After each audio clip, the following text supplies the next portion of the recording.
Welcome to the MadTrio podcast. This week we have the California Pariah, Jonathan Charney, James, the Fat Man Stevens. Hello. Rob, the old guy. From the world's famous Rob Charney Show. And holy crap, Ryan Preston is live via Facebook or something.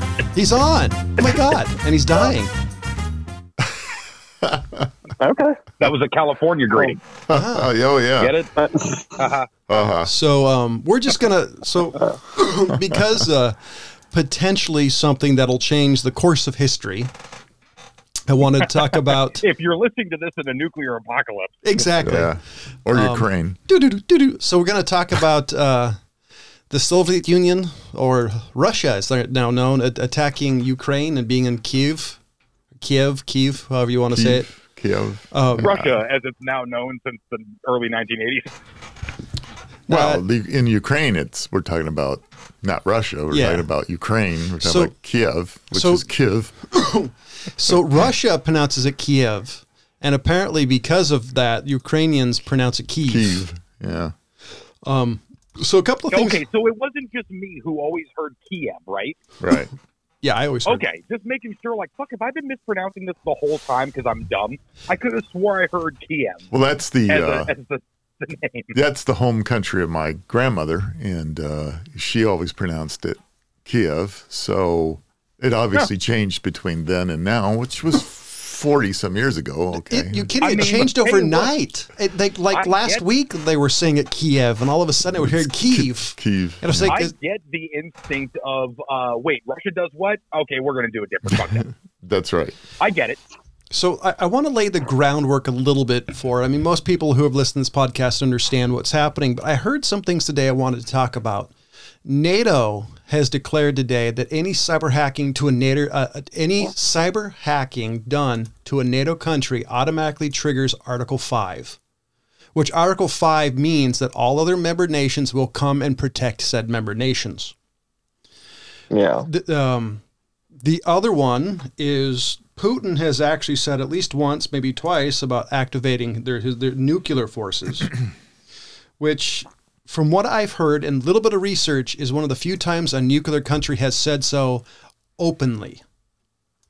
Apparently, the United States has done it before, but has never done it so open to the public that we'd say the United States is preparing the nuclear football. It's always been suggested, always through back channels, etc. I think the particular language of it, and now look, we're talking, we might be splitting hairs here. He might say this, and people automatically translate what this means. But the actual language was what was it? His nuclear response team, like, hey, we're just letting you know that we got the nuclear defense people kind of thing. Like, hey, we're not going to do this unless you make us. Is kind of what I got from it. I'm reading it two ways. And so I've heard that, but I'm also to me, reading in between the lines that's also saying, well, that's right. That's what I'm kind of trying to do the math on. Like, we are willing to go nuclear. I know. Right. One of my favorite radio shows today had a gentleman by Ian Bremmer, Mike Lyons. He's a military expert. He writes articles and stuff about it. Was saying that was it him or somebody who's basically saying there's a rumor that by declaring nuclear, they may even launch a small, low-yield nuclear weapon in Siberia type of thing. And so some of this has gone pretty far, but on the other hand, the comparisons to, was it Wilt Chamberlain or whatever in World War II, some of this is becoming awful comparison-y. If you actually kind of read between the languages, because Germany has declared that they're going to sell weapons, and any people they sell weapons to are allowed to sell weapons to Ukraine or give them, which is the first time in a long time. Trump couldn't get Germany to do that.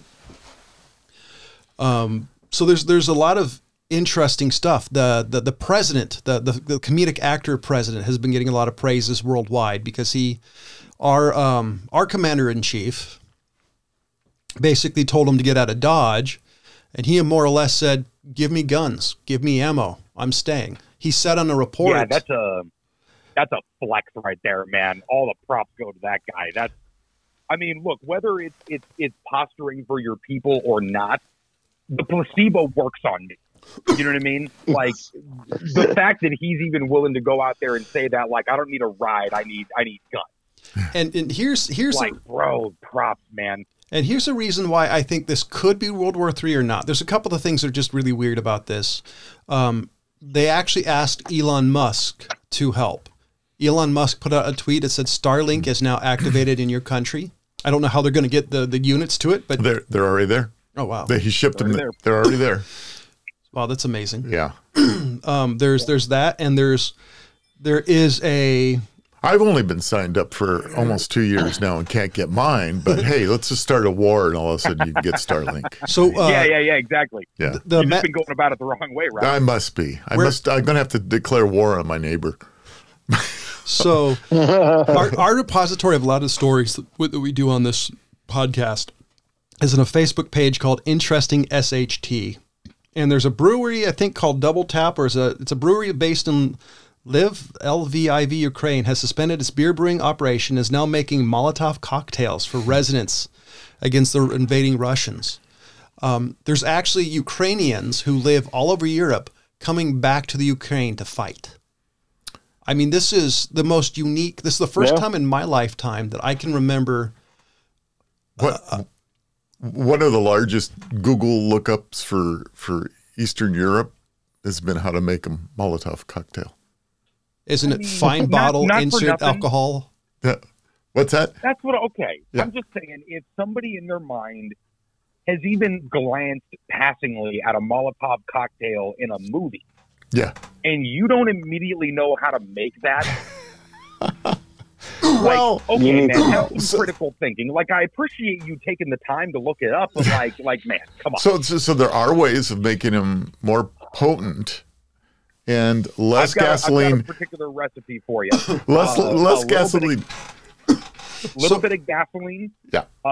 And that pink granulated soap you used to get in school. So I'm assuming this is where nitrate. I mean, this is where you want something stable, though. Gasoline's good and stable. This is where the Anarchy Cookbook is all of a sudden coming in handy 30 years after it was published online. There's somebody trying to find all the styrofoam that he can find. Yeah. No kidding. Yeah. I mean, because this is the first time in my lifetime that I can directly remember another country taking over another country. And I heard somebody say something attempting to take it over. And their comment was, well, the United States has done it a few times. And they're talking about, the Afghanistan, Iraq. And I would say that's different because the United States wasn't trying to... We didn't really try to take it over. Warfare. That was This is modern warfare, though. This is the stuff they used to make movies about in the 90s. We've never seen this before. Well, we've never seen... the first Gulf War doesn't fucking count. Well, we bombed the shit out of Baghdad and sent a bunch of tanks in against people who didn't have any of those things. Maybe a little bit of Saddam's, army with a couple of jets here or there. You're misremembering your history a tad bit there when it came to their... They had a pretty decent military. Ours was just better. I mean, but we're talking, it's kind of apples and oranges. Yeah, they had a couple of toys to play with, but it wasn't Russia. Now, even Russia, you talk to most service members in America, and they're going to tell you, like, yeah, we're not really worried about Russia. Well, it's even that, it's a different level. United States is a different level. Let's be legitimate. We spend more on military spending than 99.5% of the world combined. We have... We spend a lot in no, in for military. sure, more than like the next 10 countries combined. Yeah, it's a crazy number. And you know what? I feel pretty damn safe because of it. So I'm not exactly, I don't have my feelings hurt. Taxes suck, but and I'm very much the don't sacrifice, your freedom for the illusion of safety, and I'm aware of all of that and the pitfalls, etc. But that being said, I like toys. I like knowing that our border defense is just unbreakable. And you know what? The coup de grace on all of this Russian force taking over, trying to take over Ukraine and all the response to it, Pornhub said, sorry, Russia, no porn for you. Oh, no. Oh, no. Which I Are thought you was shitting me? no. So what I heard, and I don't know how I would prove this. Apparently, what happened is, Well, they're Canadian, dude. I wouldn't put it past that company to be like, you know what, fuck Russia right now. so apparently what happened, if you go to the Russian version or the Russian version of Pornhub, I don't know exactly how that end up works, but you go to it and it says you like long live Ukraine type of thing or hashtag, and there's your Ukrainian flag. Which I have to admit, funny. Which I have to admit is hilarious. I like that. But There's going to be a coup in Russia. Yeah, on they top go, of- hey, you can do anything you want, just don't take away our porn. on top of that, delivered an ultimatum as we speak. Like, listen, man, you are playing with powers that you don't fully understand. That's great. And on top of that, the Russian economy is crashing. The ruble is worth like a cent compared to the U.S. dollar. They're collapsing. Apparently, according a to lot of protests going on over it too. Not even just the money. Like a lot of anti-war shit started even before all those sanctions hit. But now all the regular people are starting to feel that pressure via, outside banks, and they're. And one of the reasons why I'm thinking this may potentially be World War III, besides a nuclear threat, is apparently the Russians themselves. The report I heard earlier was saying a lot of the Russians are saying, "Oh, it's the new Iron Curtain." Well, And look, the only way I see. I'm sorry, I didn't mean to cut you off. Like, no, it's just it's really hard to see. Is this a flash in the pan, or this is more? Because you have China involved, and China's backing them. So, and China is totally anti-West. So you have all this stuff that this could be nothing. This could just be politically posturing. But I feel like, and I was talking to a friend of mine about this the other day, because he called me. He's got a new baby, and he's not panicking or anything like that. But he's just like, man, this is weird, man. This is a weird one. I don't know how to feel about this. And I'm just like, look, for one, hey, if at the worst or best, we just got more in common with our parents who lived with the threat of nuclear war before we were born and whatnot. So now we're just like, hey, solidarity, guys. The old guy can talk about that, right? That's welcome to my world. Yeah. Right. Like, goddamn, you kids before you were born. Yeah. You don't understand what we went through. Well, fuck, we're parity. Duck and cover, man. Possible nuclear winter, and there was a pandemic. So now we're parity with the 1960s. There you go. Yeah, man. So we're right there with you guys. We've had some trials. But, so all we need is bras burning. A nuclear war, Yeah. The way I feel like a nuclear war would happen on behalf of on the Russians, because obviously they'd have to fire first, right? I don't think. Let's hope. Let's hope, but I don't think there's anybody crazy enough on our side to pull that trigger, as opposed to just a response. But I don't think that he does it unless he feels like he's being cornered. Unless Putin feels like you put somebody in a place where if I'm going down, I'm going to take you with me kind of mentality. That's where I see it going sideways. But if he feels like he can look, we're giving you all the room in the world to retreat. There's only people in front of you, man. No one's behind you, stopping you from going home. So I want to, and we'll talk about this shit later. Go to your room. We'll talk about this in the morning. I want to run something by you. Who to you would make a worse wartime president? Biden? Are we really going to go there? Or Trump? Carter. Because I was thinking about this. The actor? No, wait, that was Reagan. Because I was thinking about this. Biden, I don't think would make a good wartime president, because let's be honest, he's older and he's obviously having issues. Not making fun, just what I see, and having an aunt who had Alzheimer's, and being friends with a lot of people who were older. And then Trump, who was, let's be honest, he'd nuke Siberia just for the half of it. It's like, I don't like this. Let's move it out of the way. I'm joking. So I don't know. I just and look, I get about the Biden thing, and yeah, he's old, and these things and whatnot. I have to take that with a bit of a narrative grain of salt. Of course, depending on who's talking about it, and look, I know people a lot of the times are just being kind of flippant about it, and it's tongue in cheek, and it's very tongue in cheek. That's what I'm going for. Thank you. I get it, but at the same time, I understand the point. The overall point they're trying to make, and I get the other side's point about Trump, also kind of what you're saying. I think Biden, only because he's a little more dyed-in-the-wool politician, and there's one thing that our country does good is this specific kind of warfare. Actually, there's a podcast called Hardcore History with a guy named Dan Carlin, who's more of like a history buff, history major in college, university, and just not a paid historian, but does an amazing podcast on all kinds of history. And he's also was like an ex-political news reporter who I can't believe how unbiased and just kind of fair-minded this guy can be when he's talking about anything. Very much the old school, like, look, here's the both sides of the argument, and this is why both of them make sense, and that's why this is a complicated choice to make, you know. But in any case, he had an interview with Max Brooks, Mel Brooks' son, who wrote World War Z. I think he didn't have much to do with the movie, if people are still upset about that one. Wasn't he the director of Springtime for Hitler? Or not Nazis on Ice? That was the guy, yeah. Okay. But in any case, I didn't realize that Max Brooks had become a senior fellow, and I can't remember exactly where, as a war historian. Really? Like, this dude knows his shit.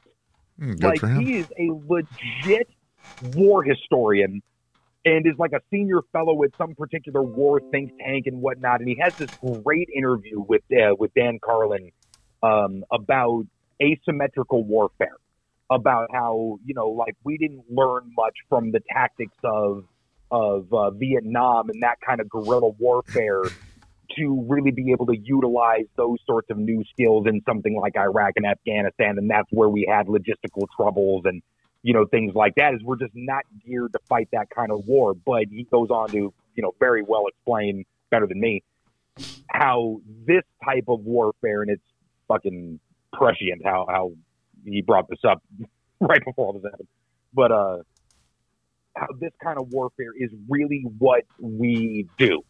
Like, this is our bread and butter. So, you know, like you're saying, you know, we're so far ahead of the game with everybody else. But yeah, I know, if anybody's interested, go look up the interview with Max Brooks and Dan Carlin. It was a real interesting insight into where our kind of money goes and what that is valued towards in a warfare situation. And I think the Biden, God damn, I'm making such a long ass point. Well, you are. Will you get to it? I mean, you know, the show's almost over. But It's you were been making nice. a point. Yeah, apparently. I thought you were just talking. Here's what's fucked up, man. I just remembered I was making a point. That's how long-winded that was. Well, so Long story short, I think Biden would listen to his generals more. Done. So I think since the old guy is the old guy, hence the reason why he has that nickname. He has the floor. If you're comparing it to, Well, he paid for the floor that you're That's sitting right. on. this is true. Yeah. But still, So- I'm And the in mic he's charge. talking through, and the board he's I'm in charge, recording damn this it. through, and everything else that's No, going on we here. paid for some of this. Oh, yeah. Let's be honest here. So, since you've lived through many years and ages and millennia of warfare and potential of possible being, you know, another war, what do you think? I mean, what is this flavor to you? I don't know. So you don't. Yeah. Okay. I've got a on the heels of that question. Like, does this feel familiar in any kind of way? Well, I mean, the closest thing that was really germane to me as far as the point goes is more Vietnam type thing, because it's like you're going. It's like, oh, okay. The evil bingo game. Yeah, it was. But so Europe having all the problems that they've had forever, to a degree. I mean, from the fall of the Soviet Union, you know, and that whole issue, and then the next 20 years where everybody was kumbaya and loving each other. It was just, many of us had talked about way back then where it's just a matter of time before they try to get the band back together. And so, you know, it's disappointing that that we couldn't in some way influence Putin to maybe not move forward with his plans. I think it's a little disappointing in the Russian people not being able to have influence over who they have elected to power or not elected, who's actually taken over power in that country. It's too bad that things couldn't come back around to a control of the people a little bit more. I find it's going to be interesting. To me, I think it's going to be interesting to see how well the sanctions work with the people of Russia, because it's going to be affecting their pocketbooks. And how long do they stand aside and not say anything, not do anything when they're starving, they're hungry, and they can't put fuel in what little cars they bought? That's why China's there. Well, no. And you probably have enough people in the country who remember what that shit was like the last time. So you want to hear something interesting? You talk about that. So that's my opinion. So I talked to a lady who grew up in Soviet Russia. And I was talking to her because I asked her what she thought about Putin, and she ignored it. But she said, you know what the problem with Americans is, they don't, basically you don't feel blessed about anything. You go to the store and there's tons of food there. Said, when I was a little girl, you'd wait in line for hours for bread. You'd be so happy. And she was talking about that people would be excited about getting, going to get guy groceries and buying this and buying that. It was like, that blew my mind. It's like you miss that? You miss waiting in line for hours to hopefully buy food? Not getting food, but hoping to get some? And so it's a famine mentality. You know what I mean? It's, I'm hiding all my money in a mattress and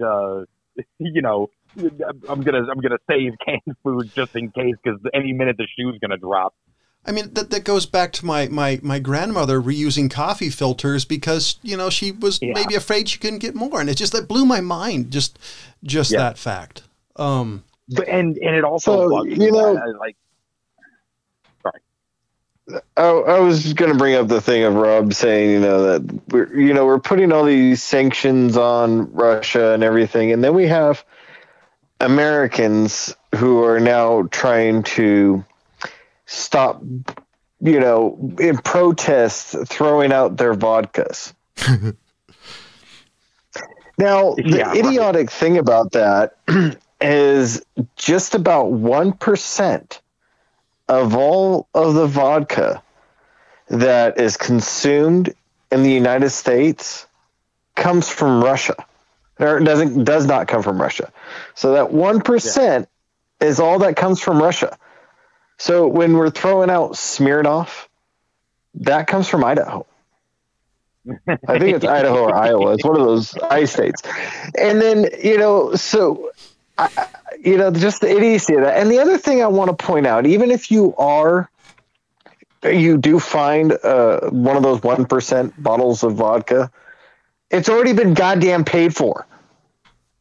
If you want to hurt the Russian economy, go to Russia and blow up their vodka producing plant. See, this is right here is a potential, because it's already been bought and paid for by the time it's here, you idiots. So ladies and gentlemen, if you're really looking for top quality vodka, I highly suggest Tahoe Blue. James is our food critic. I highly suggest Tahoe Blue vodka. It's local to our area. Tahoe Blue vodka, absolutely amazing. And by the way, the lovely, amazing folks at Tahoe Blue vodka, I would gladly accept this free spot for a couple bottles. Wipes. Maybe we can get Blue Tahoe, right? Yes, I would totally Blue, take. get the name right. Oh, Tahoe Blue. Tahoe Blue. Excuse me. I would totally. But they're not paying us yet. I can screw the name up. I would totally take a couple of bottles of vodka for me constantly mentioning how they were my favorite vodka choice. That's Tahoe Blue. TahoeBlue.com. I still have yet to try them. They came out. They became more of a business after I stopped drinking so much vodka or any of the alcohol. So I haven't tried them yet, but I've heard good things about them. They're actually really good. And I'm not a vodka guy, but it's pretty good. I like them. I've got two things on the subject of vodka. One, I don't even care if it's Russian. Tito's is the best. I have not had Tahoe Blue. Apparently, I need to try. Yeah. But also, just the more you know. Of martini is made with gin. I'm just saying. There are vodka martinis. Yeah. Yeah, and they suck ass. It's pure fucking gasoline. It's made with gin and some dry vermouth. I know people hate it. And capers. That's a martini. I would rather drink a vodka gimlet over a martini any day. Dirty martinis are pretty good because they mostly taste like olives. No, but a good gin martini. It's like drinking a fucking Christmas tree. That's what it tastes No, like. you got to like it. I mean, in my early days, gin was my thing too, but it's... No, man. I've got a bottle of gin I'm going to die with, along with that bottle, that green... Yeah, but I stopped drinking over 20 years ago too, so look at it that way. And to be fair, I drink like twice a year. And usually one of those is me getting peer pressured by my dad. There you go. Your dad's an enabler. How can my dad peer pressure me when we're not the same age? Because he turns into a fucking teenager when he drinks tequila. That's hilarious. Oh, God. I bet he's annoying as shit as a teenager. Was he like Ryan at all? I would agree. I was adorably obnoxious. Yeah, okay, keep saying that. I don't know. I'll give him that. I mean, I did get him to snort a line of salt. Oh, jeez. It was pepper. And it was pepper, wasn't it? It was pepper. So we go. Don't try that at home. It's a really terrible idea. So we go from the potential ending of the world, destroying the planet, a movie we reviewed from Real Flicks Reviews, potentially coming true, to the greatest show on earth, making a comeback. We review Red Dawn? No. Ringling Brothers, Barnum and Bailey Circus they're going to try to make a return, but without animals. That was the only reason to go. So I'm kind of... Yeah, that's kind of what I was thinking. So it's going to be like Circus D'Olay, but without animals. I'm actually cool with that because I loved the circus when I went as a kid, and I was incredibly bummed that it actually disappeared because it was something I wanted to take my kid to at some point in the future. So I do hope they make a comeback. Look, I get that clowns and jugglers are in fact real people, despite what is obviously shouldn't be the case. They've got to work, and I respect that. And there's not a lot of opportunities, for these poor bastard clowns and jugglers to find work. I mean, look what happened to Steve-O. You can't play backyard gigs forever. Right, exactly. You know what I mean? It's like, man, I can either juggle or get kicked in the nuts for a living. State fair, here we come. You know what I mean? But yeah. Along with the band Cinderella. He'll pay for that. It's going to be a hard sell to bring back that circus. It probably will. I mean, let's be honest. But here's the thing: is it's generation. It went out of favor like a whole generation ago. Like our parents didn't even go to the damn circus; their parents did. I took John to the circus. Yeah. So hold on. This is. Hey, wait a minute. Back up there, buddy. Yeah, old guy's disagreeing with you because I went to Barnum and Bailey Circus in Arco Arena, which, by the way, was the first sponsored arena in the world history, as far as I'm aware of. I saw it there as a kid. I think Wrigley Field. Could be. Yeah, what gave you the idea it was the first sponsored? Because when they were shutting down Arco Arena, that was all over the news. I never looked. I'm just taking the quote. It's like it was one of the first. It was the idea that bought into yada, yada, yada. I loved the circus as a kid. I thought it was a great experience. Oh, no, people who go to the circus like the circus. I'm not saying that. I'm just saying like that was a so what you're saying, a generation and a half ago. So what you're saying is the people who go to the circus, that's the thing the type of people would like. Well, a lot of folks like my parents' age, it wasn't as much of a thing in the 60s and 70s that it was in the 20s, 30s, 40s, 50s. That's probably true. But there wasn't where everybody there wasn't television. You couldn't, right? For sure, exactly. Right. I mean, there was a lot of reasons for it. To the circus when the circus came to town, and we didn't have that, so it's not like me, James, and well, apparently Johnny might have this thing where like, oh man, I can't wait till the circus comes to town so I can take my kid like my dad took me. You know what I mean? Okay, so they're going to come back. That was your big news story. Yeah, I got more. I think James has got something too, didn't he? Well, one more. So, I was going to talk about this like right after it happened, but we had a bunch of stuff happen. And I think I got talked over a bunch when I tried to bring it up last time. I don't know who would have done that. I have no idea. If you just sped up and didn't drag your... So you're just taking forever. In the category of interesting What's luck, taking so long? Did you guys hear about the 11-year-old boy who was magnet fishing and found 2 Barrett 50 calibers. Yeah. Like Barrett 50 cal rifles, like a whole ass rifle. Yes. Yeah, the news story has been going back and forth of if they really were the Barrett Light 50s, what really are they? And yeah. So, but you know, guns. Who the fuck is throwing that in a river? Bad guys. Well, the serial numbers were filed off according to the report. And so they were thinking it was probably used in a crime. But I think, There's gotta be some cartel shit.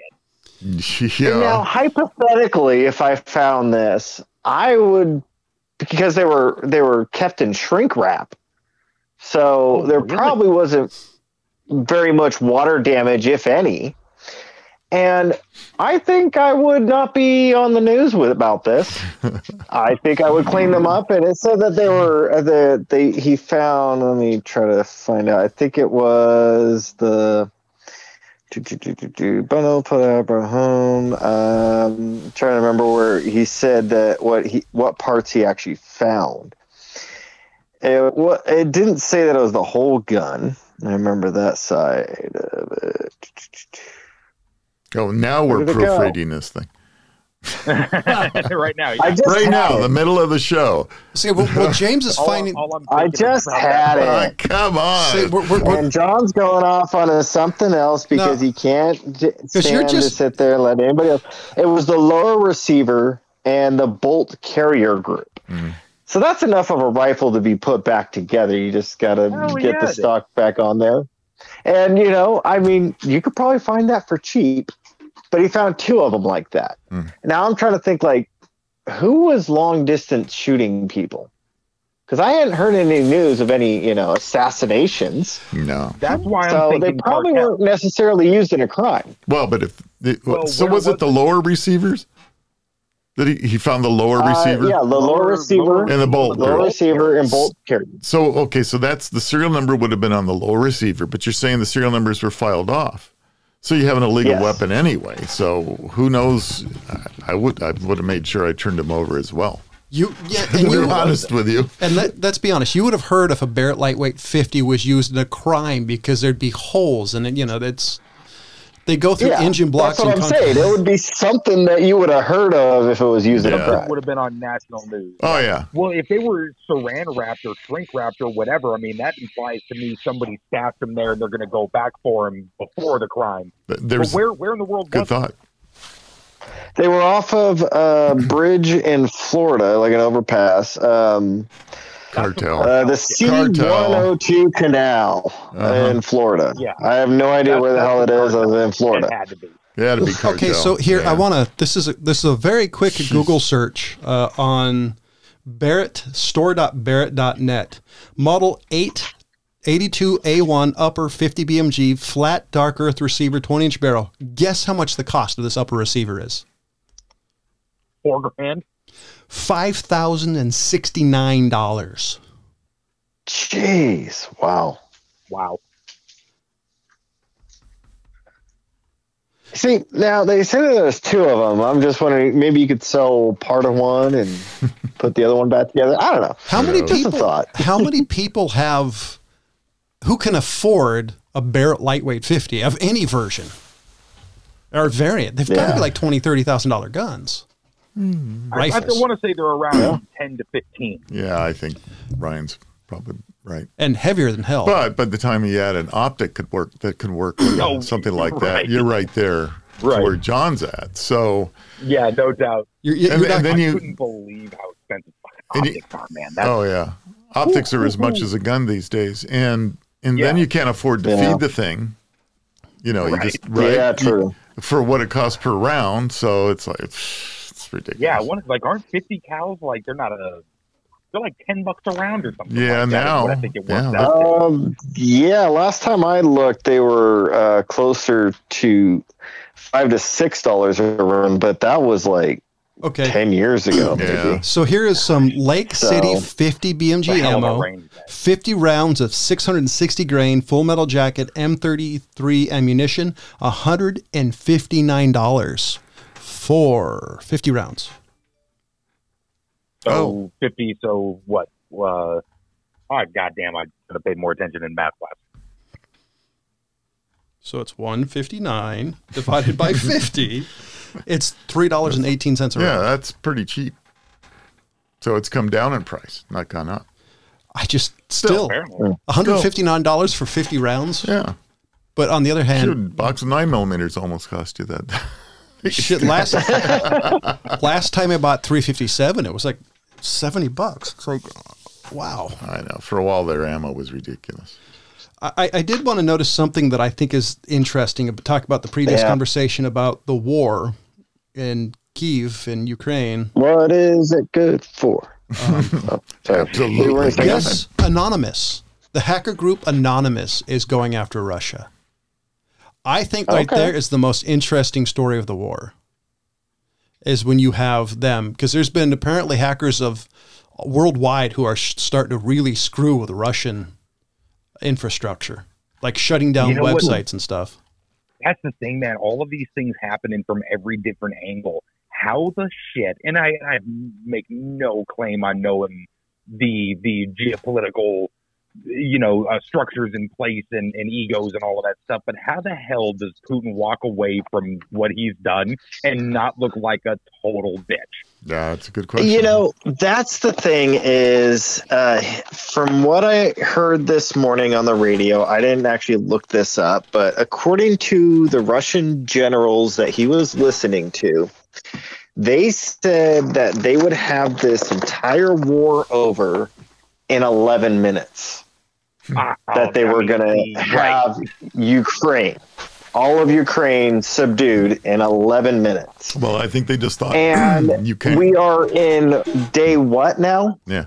I think they just thought Ukraine was going to roll over and just play, okay, come on, you can have us. And it didn't happen, obviously.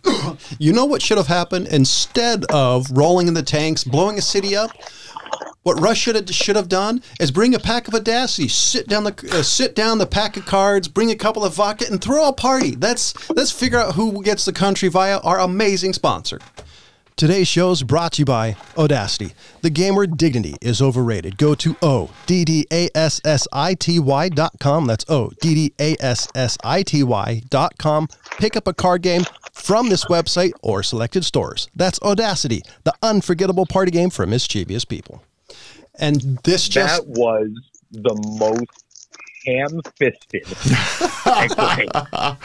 Wait, hold on. Thank you, Ryan. I was going to comment, but you beat me to it. Wait, hold on. Before you go and lambasting my segue, I do want to let y'all know, if you're interested in buying a card game from our sponsor, go to Audacity's website, use MadTrio, all caps, one word, for 10% off your final order. And don't forget, Audacity can stop wars. Melanie might just, have some words with you over that one, John. No, Melanie would say, heck yeah, throw in a card game, couple of vodka, you'd have some fun. You'd have a fun evening. She's a mother now, so maybe she's... Well, somebody's obviously going to watch the baby, so somebody would have to be watching Biden and this and this. Just careful what I'm saying. Hey, one of the sad things about this Ukrainian situation, too, the Russians actually did destroy something that I really thought was pretty cool. Was it the airplane? Yeah, the Antonov AN-225. They went and destroyed the world's largest cargo airplane. Wait, that was destroyed? Yep. What? When? Yeah, during, I think, day 2 of their invasion, they went over there and destroyed it. Wow. I think they were mad that... a bunch of dicks. They were mad that Ukraine had that plane. They couldn't take it. It was stupid big. So no kidding. That's why it's the world's largest. So hold on. Like how? So the world's largest cargo plane was reported destroyed in Ukraine from this insider article. The Antonov AN-225 was the world's largest cargo vessel. A plane armed with 6 engines and a massive cargo hold. Confirmed it was destruction of the Mammoth firing a Russian attack. The beloved plane was a one-of-a-kind built by a Ukrainian aircraft manufacturer. Yeah. So far, it doesn't give I don't see a specific date. Yeah, it's a real bummer. Man, no kidding. Yeah. I mean, you could probably see it from the sky like a freaking landmark, though. You mean, you know what I mean? Like, just like, oh, man, I got to pick a target. Wow, there's one. Probably. Was it working, or is it like? No, yeah, it was working. It was going all over the world, delivering cargo everywhere. Anything that was really super big. It was okay. You know, it's a shame that it was still on the ground over there, that they couldn't have gotten out of there. But because I was wondering if it was like the Spruce Goose, but no, this is an active. No, wow. this was an active sucks. aircraft. Yeah, so that's a bummer. Oh well. So Boeing's happy because, you know, they can produce some more C-5 Galaxies now. And everybody I know who works on planes is crying. Yeah. I've heard more. Yeah, I've heard a lot of aircraft mechanics talk about how crappy the C-5 Galaxy is. It's like the old guy's comment of the Street Seeper shotgun back in the day. So he said it was like shooting a Coke can. Buddy of mine, they're terrible. Former Marine. Yeah. Once Marine, I get it. Yeah, he's a Marine. He says that he fucking hated the Osprey. Oh well, you know, they finally got most of the bugs worked out about a year ago. Yeah, 30 years after they started it. Diciest thing in the world. They'd be like, "Oh, we're going to transport you on this." He's like, "Oh, please, no, come on, please, no. Why? Why are you doing this to me?" He said, "Apparently, I mean, like they had all kinds of problems. They'd crash, and you know, just not a plane you want to be in if it's going down." So is that when they start handing out the crayons to calm down the Marines? That's to a couple of friends of mine. Oh, boy. Anyway. Oh, did you know? I didn't know this was an actual thing until recently. There's actually a hotline called Call Oats that only plays Hall & Oates songs for you when you call the phone number. Call Oats. It's true. It's 719-266-2837. It actually plays Hall & Oates songs. It's quite hilarious. That's like the old days of calling. Yes, I did know that existed, actually. I did not. I thought it was hilarious. Well, if you knew it existed, why didn't you bring it up before? Because I didn't know the number. I just heard rumors. Oh, the guy who Procol Harum singer died at 76. Gary Brooker. One of my favorite songs. He was the writer of Lighter Shade of Pale. I was kind of bummed about that because I love that song. He was the writer for it? That's what he was. One of the articles I read was that he was attributed either being the writer or co-writer. Okay, I didn't know if Procol Harum had written it or if it were just the performer that I knew, but I fucking love that song. There's a ton of great song. And I've never heard this is one of the case for me that I love the original. And anytime they get away from the piano in the background, the organ, it ruins it to me. That organ is the best part of that song. Yeah. I have heard just straight piano versions of that song. They're really good, but to me, you can't beat that whole vibe you get from that pipe organ. I don't know if it was a pipe organ specifically, but that was a great sound. Hey, died on the 19th. I think I remember that was John Lennon's favorite song.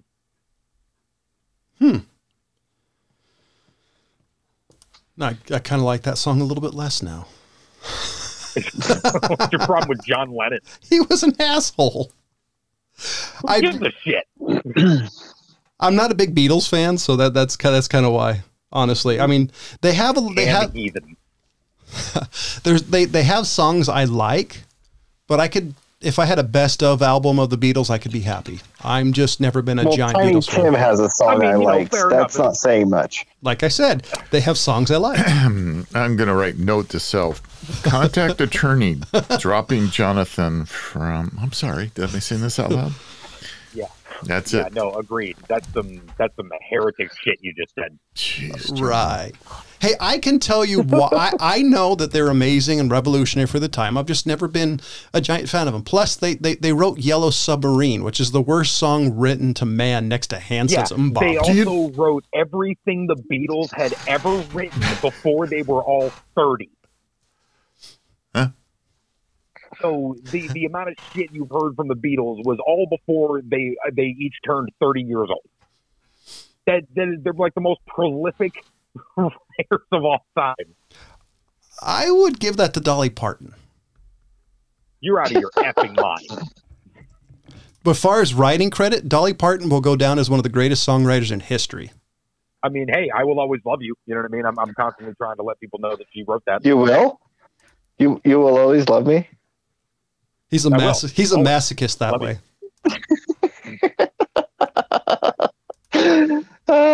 So, Rob, were you ever a big fan of the NBA at any point? So I like watching basketball. And were you a fan back in Michael Jordan's day? No, not really. I've kind of gone in and out of with basketball a little bit, but. So I'm just bringing this up because there was a record-breaking sale of one unused NBA ticket from 1984 for Michael Jordan's NBA debut. How much do you think that went for? 2.5. I just go ahead, just break it to us. Now, the guy put it up for sale and said he would accept $500 for it. Okay. The ticket sold for, I think, doing the quick math, 10,000 times that. Okay. Well, $468,000 is what he got for that ticket. Okay. I mean, the question always is why. Okay, you can't redeem the damn thing. No. It's past his due date. You can't go back and see it, right? It's the only surviving ticket, I thought. Doesn't matter. Yes, it's the only surviving unused ticket. It's a piece of freaking paper. You know what? The amount of money that people... no value. You're right. The amount of money that people spend on sports stuff, whatever it may be. Yeah. It's just mind-boggling to a degree. Is somebody who's a minor collector of... Yeah, very minor. Minor collector of memorabilia. Memorabilia. It's more, at least for me, in the stuff that I collect, it's more it's a snapshot in time. If your wife knew you even spent $500 for that ticket, you would have been sleeping out with your dog. No, I'd be moving back into the house, your house. But we wouldn't let you either. But it's actually, you'd be selling that and buying yourself a new house. That's right, Ryan. You'd be getting another roommate. It's for me. It's a snapshot in time. But the stuff I collect. But this is stupid money. No, I agree. And it always comes with the worst. It always comes with the worst answer of all time. Like, oh, what is this worth? As much as somebody will pay for it. Exactly. Like, that didn't answer my question. Yeah. Thank you. You suck. So I got an answer I was looking for. So the Beatles wrote like a total of 229 songs. Oh, Dolly Parton has written nearly 800. Granted, she's had a career longer than the Beatles. But what's your point? Just because you can write songs? I mean, I like Dolly, but she has more hits. She has more hits than the Beatles. She's like the top number one. Yeah, would not be surprised if she did. I need a list, John. I need a list of this. John, you should stop while you're still on the wheel. I think it's too late. He's done. He's toast. Now I'm just goofing off. Yeah, but I just, I read things like this where this guy, sells these tickets for this. I mean, it just boggles my mind that people will do stupid shit like this. Like, what is this going to do for you? Yeah, right. Exactly. I mean, come on. I mean, the other guy, that was selling it, I don't blame him for selling it because it's just garbage, to him. He just had it. So, I mean, it just baffles me that somebody would want to spend that much money on something like that. Yeah.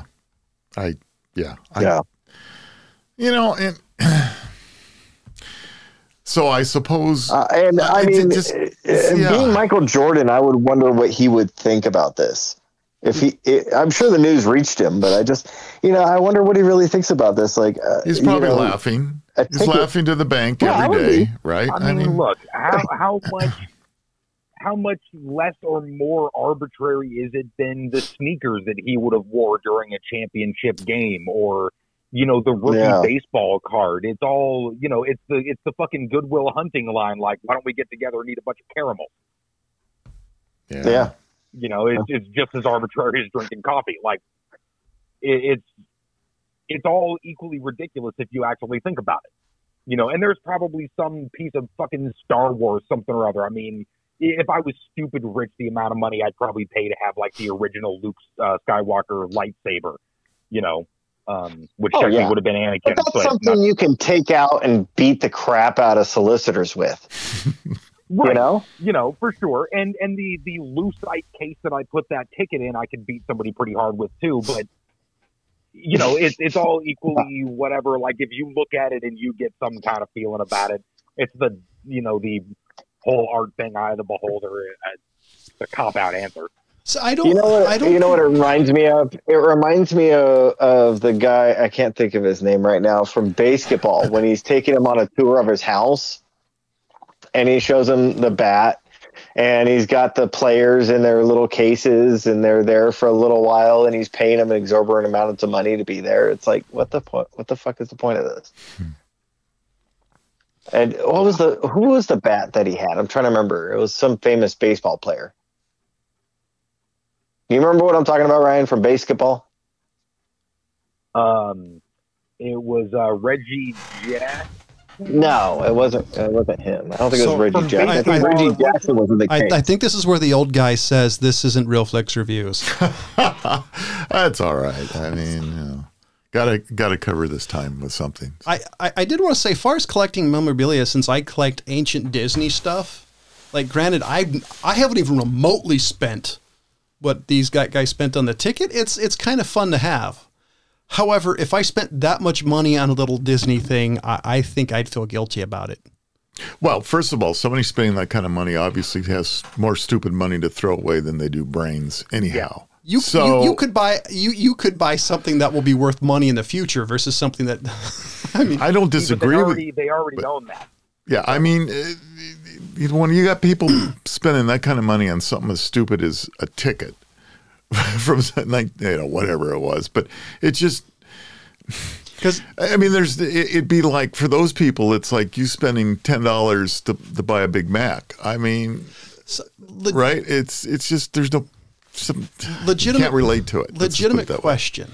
Will that actually be worth money in the future? Like, say 50 years from now, will that be worth something? Well, that's a good question. Because but not all Babe Ruth stuff is worth money. No, it's not. Partly it has to do with, signatures from Babe Ruth back then were, he signed all kinds of stuff, and there's lots and lots of stuff with his signature on it. Yeah. This ticket is probably more rare because who else has another one like it? Only the people that were at the stadium, and how many of them exist because people just threw them away or whatever. Right. Exactly. Nobody would have ever thought they would have been worth anything. I guess I just don't get it.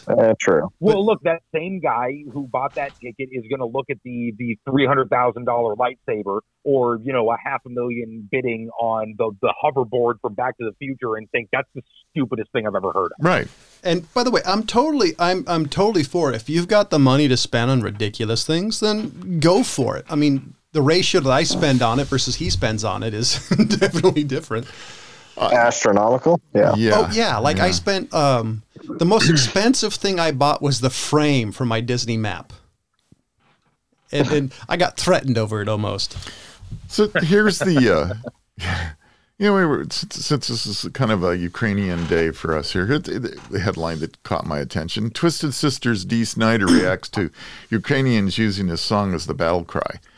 As they attempt to fend off Russian forces, Ukrainians are finding determination and resolve with the help of a 1984 song by the American rock band, with lyrics such as, exactly, you don't know us and you don't belong, Twisted Sister classic, you're not going to take it. It's being used as the unofficial battle cry for them.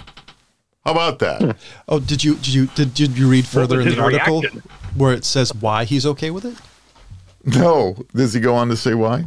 Yeah, one of his relatives was Ukrainian, and Yeah, actually his grandfather. his grandfather came from there. And so I thought that was cool that he was, and there's a famous wrestler, Chris Jericho, said one of his he's like half Ukrainian on his family and was totally supporting it. And so it's interesting to see the amount of people who are coming out and supporting this. Hey, Dee Snider and I could be cousins. I don't think he would. Well, he doesn't look good in drag either. So quite a few removed, but yeah. Hey, who knows? Yeah, I don't know. I just don't see you digging Twisted Sister music, so I don't think you could. Yeah, all right. I won't argue with you. My favorite quote of Dee Snider's, he said, "I looked like Bette Midler and acid in his getup." I always thought that was funny.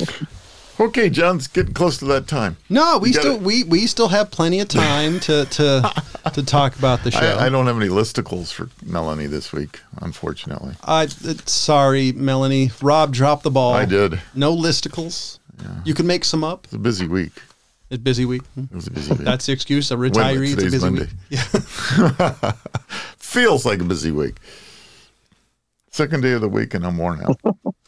That's what happens when you retire. Do you want to keep up to date on the maddest of the mad at the MadTrio podcast? Check out our social media feeds on Facebook, Instagram, and Twitter, or go to themadtrio.com.